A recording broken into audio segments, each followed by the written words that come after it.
तो स्टार्ट कर रहे हैं हम एक्सरसाइज 4.2 और ये एक्सरसाइज है डिटर्मिनेंट्स की, राइट। तो इसमें प्रॉपर्टीज यूज करनी है। Using properties we have to find the solution. तो पहला क्वेश्चन देख लेते हैं। Question number 1। तो क्वेश्चन इज, हमें एक डिटर्मिनेंट दिया हुआ है X A X plus A और Y B Y plus B and Z C Z plus C, right. ये हमें प्रूव करना है दिस इज इक्वल टू 0। तो ये इक्वल टू 0 का सिंपल सा मीनिंग ये हुआ कि प्रॉपर्टीज हमें यूज करनी है और प्रॉपर्टी हम लिखते जाएंगे साथ साथ and we will be solving the question. Property होती है हमारे पास, क्या हमें यहाँ पे दिख रहा है कि दो रोज या दो कॉलम हम इक्वल कर सकते हैं? बिल्कुल कर सकते हैं। एक तो हम यहाँ पे थर्ड वाला जो कॉलम है उसे स्प्लिट कर सकते हैं। जब थर्ड कॉलम को स्प्लिट करेंगे तो ये हमारा जो डिटर्मिनेंट है ये दो डिटर्मिनेंट में स्प्लिट हो जाएगा और उसमें हम ए बी सी देख पाएंगे और एक्स वाई जेड देख पाएंगे दोनों में। तो एक सॉल्यूशन हो सकता है। सेकंड सॉल्यूशन क्या हुआ हमारा कि हम इसमें दो कॉलम्स या दो रोज को आइडेंटिकल कर दें। तो वो भी दिख रहा है हमें। अगर मैं कॉलम 1 को कॉलम 2 से ऐड कर दूं या कॉलम 3 में से कॉलम 1 माइनस कर दूं तो मुझे आइडेंटिकल दिखने लगेंगे। सो वो प्रॉपर्टी हम यूज़ करते हैं। लेटस से मैंने क्या किया कि कॉलम 3 को चेंज किया और कॉलम 3 में से मैंने माइनस कर दिया कॉलम 1 को। तो जब कॉलम 1 को कॉलम 2 को, तो हम देख रहे हैं यहाँ पे एक्स वाई जेड डिटर्मिनेंट जो होगा क्या हो जाएगा, X Y Z A B C और यहाँ पे X plus A minus A, तो एक्स बचेगा, Y plus B minus B Y बचेगा और Z plus C minus C Z बचेगा। तो कॉलम 1 एंड कॉलम 3 आइडेंटिकल। तो ये प्रॉपर्टी होती है कि अगर दो कॉलम आइडेंटिकल हैं तो डिटरमिनेंट का वैल्यू 0। ये रिजल्ट आ गया, ठीक है। क्वेश्चन नंबर 2 करने की कोशिश करते हैं। अगेन प्रॉपर्टी यूज करते हैं इसमें। तो पहला प्रॉपर्टी तो हमें कुछ दिख रहा है कि एक प्रॉपर्टी ये भी होता है कि अगर एक रो में if any row contains 0 the value of determinant is 0, row और कॉलम। तो क्या हम जनरेट कर पा रहे हैं क्वेश्चन नंबर 2 में? तो क्वेश्चन नंबर 2 में ऐसा कर लेते हैं कि R1 is equal to R1 plus R2 plus R3 कर लेते हैं। ये प्रॉपर्टी यूज करते हैं, ठीक है। R1 is equal to R1 plus R2 plus R3। तो जो हमारा डिटर्मिनेंट है वो क्या बन जाएगा? वो बन जाएगा 0 0 0 और सेकंड और थर्ड जो हमारे पास रोज हैं they will remain as they are, जैसी हैं वैसी रह जाएंगी,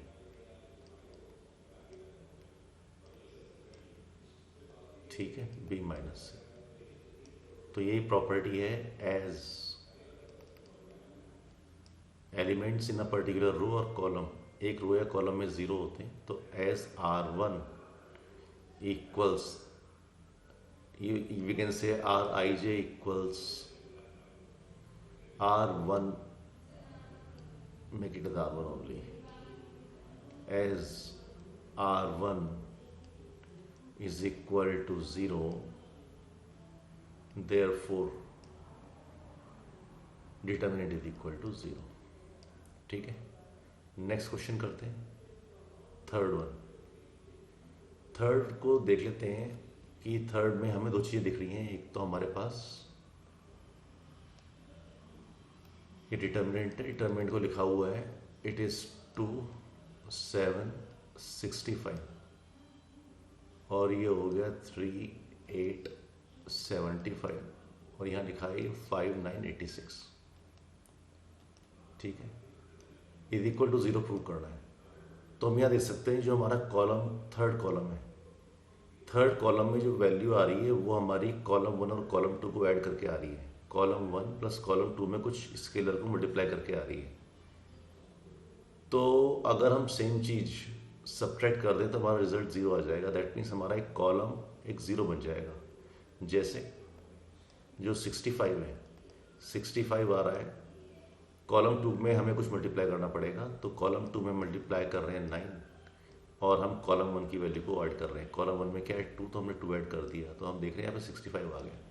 सिमिलरली सेकंड में ये एनालाइज करना पड़ेगा आपको। 75 जो है 9 8 या 72 और प्लस कर दिया आपने 3, तो आप देख रहे हो 7 8 9 हमारा यहाँ पे यूज़ हो रहा है और 2 3 भी यूज़ हो रहा है, 2 3।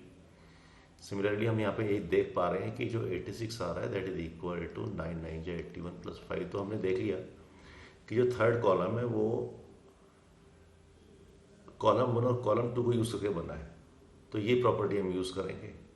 तो हम प्रॉपर्टी को यूज़ कर रहे हैं, हम लिख रहे हैं यहाँ पे यूजिंग क्या C3 को हम चेंज करेंगे और वहाँ पे 0 आने की कोशिश करते हैं। C3 माइनस कितना 9C2 माइनस कितना C1, तो ये चेंज कर लेते हैं। तो ये चेंज करके हम आंसर देख पा रहे हैं कि हमारा जो डिटर्मिनेंट है वो कितना आ गया, 2 यही रहेगा, 7 ये रहेगा, यहाँ पे आ जाएगा 0, 3 8 यहाँ जाएगा 0 और 5 9 और यहाँ पे आ जाएगा 0। तो कॉलम 3 जो है इसमें जो डिटर्मिनेंट, इसमें जो वैल्यू है that is equal to 0, right. Therefore determinant value is equal to 0। ठीक है। Now let us see question number 4। तो क्वेश्चन नंबर 4 में हम देख पा रहे हैं कोई पैटर्न है, एक साइक्लिक पैटर्न है। पैटर्न हम देख रहे हैं कि 1 है, BC है और फिर हमारे पास A इंटू बी प्लस सी है। सिमिलरली सेकंड में 1 है, CA है, B इंटू सी प्लस ए है। हमें प्रॉपर्टी यूज़ करनी है, अदरवाइज हमें दिख रहा है यहाँ पे तो तीनों 1 1 है, तो हम R2 में से R1 माइनस कर दें, R3 में से R1 माइनस कर दें, तो 2 0 हम यहाँ पे जनरेट कर लेंगे। बट हमें यहाँ पे क्या करना है, हमें तो यहाँ पे कोई प्रॉपर्टी यूज़ करनी है, तो इसलिए हम इसको इस तरीके से सॉल्व कर रहे हैं। इज इक्वल टू 0 ही शो करना है, तो कर लेते हैं। क्या करें कि जो हमारे पास कॉलम, जो लास्ट कॉलम है उसमें अगर हम कॉलम 2 की वैल्यू ऐड कर दें तो हम देख रहे हैं कि AB plus BC plus CA generate हो जाएगा तीनों जगह पे। तो ये भी एनालाइज होना चाहिए। तो हमने कर लिया इसको कि कॉलम 3 को चेंज किया। कॉलम 3 में हमने क्या कर लिया, कॉलम 3 प्लस कॉलम 2 कर लिया। तो हम देखेंगे कि सारी वैल्यूज़ हमारी सेम आ जाएंगी। हमें लगेगा कि कोई मिसिंग वैल्यू है नहीं, जो पहले लग रहा था AB plus BC plus CA, right. दूसरी वैल्यू भी यही आ रही है, AB plus BC plus CA, और थर्ड वैल्यू भी यही आ रहा है, AB plus BC plus CA, correct. और बीच में ये तो है ये BC CA AB। अब यहाँ पे जो थर्ड कॉलम है इसमें एक वैल्यू, कॉलम जो वैल्यूज़ हैं ये क्या आ रही है, ये सेम आ रही है तीनों वैल्यूज़। तो हमने AB plus BC plus CA बाहर ले लिया, तो ये आ जाएगा AB plus BC plus CA, ये तो बाहर आ गया डिटर्मिनेंट के, और अंदर क्या वैल्यू बच जाएगा 1 BC 1 1 CA 1 और 1 AB 1। अब हम देख रहे हैं यहाँ पे कि कॉलम 1 और जो कॉलम 3 है ये दोनों आइडेंटिकल हैं, ठीक है। तो when two columns are identical, therefore the value of determinant is 0, right। अब क्वेश्चन नंबर 5 देख लेते हैं।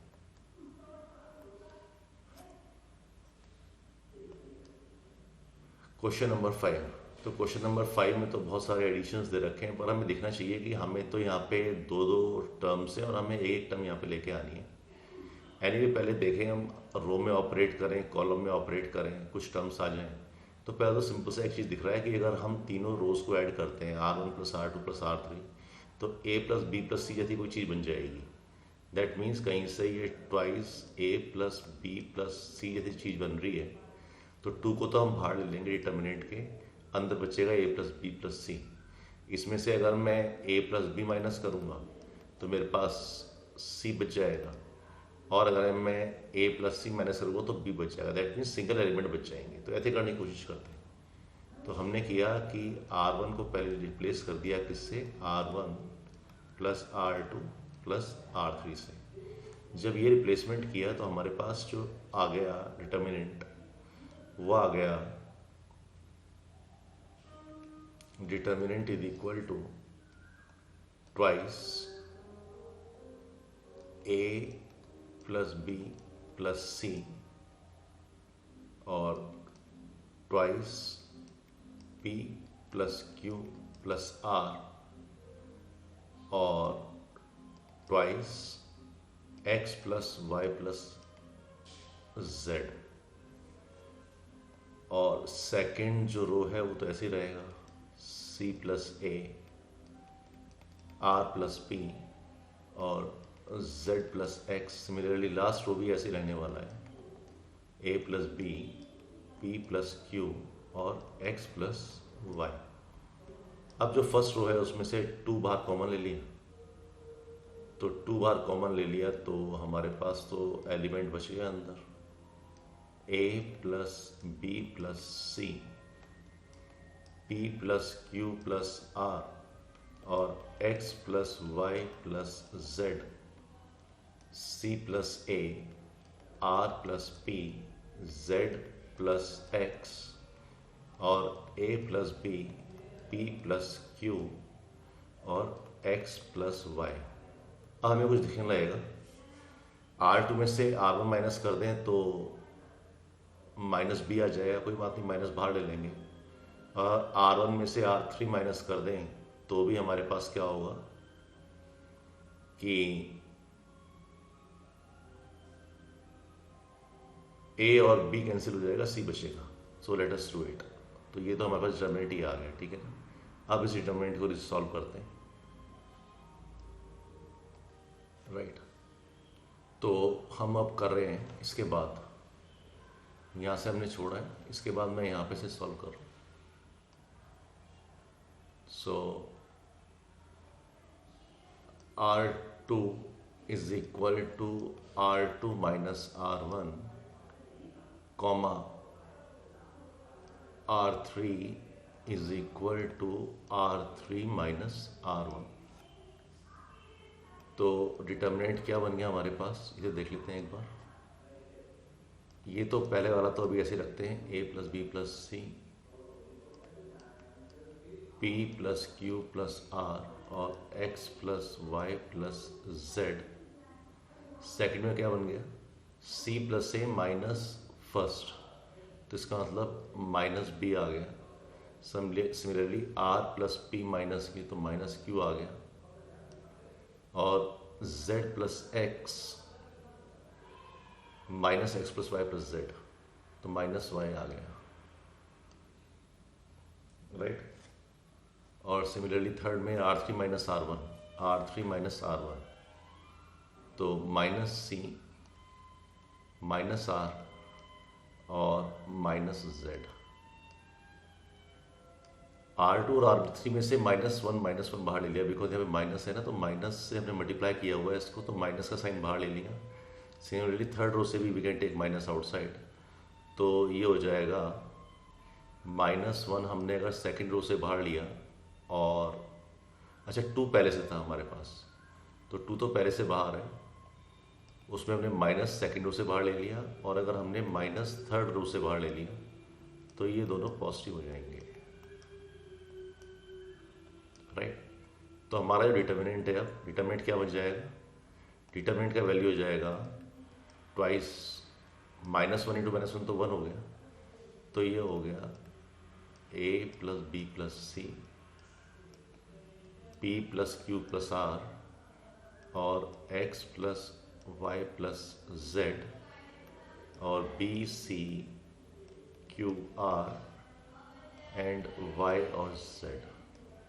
अब क्या करें, फर्स्ट रो में से रो 2 और रो 3 के सम को माइनस कर देते हैं। तो यहाँ पे ए बच जाएगा, यहाँ हमारे पास पी बच जाएगा और यहाँ हमारे पास एक्स बच जाएगा। So R1 is equal to R1 minus R2 plus R3। तो जो हमारे पास रिजल्ट आएगा determinant, that will be equal to twice operation perform किया, b प्लस सी माइनस कर दिया तो a बच गया, q प्लस r माइनस किया फर्स्ट में से तो p बच गया, और y प्लस z माइनस किया first element x plus Y plus z में से तो x बच गया। तो ये आ गया b q y और c r z। तो ये हमने प्रूव कर दिया। अच्छा, एक से ज़्यादा तरीके भी हैं करने के, तो ये तो हम एक अप्रोच यूज़ कर रहे हैं। अगर आपको लगता है कि और कोई अप्रोच बेटर है तो you can use another approach, no problem. ठीक है।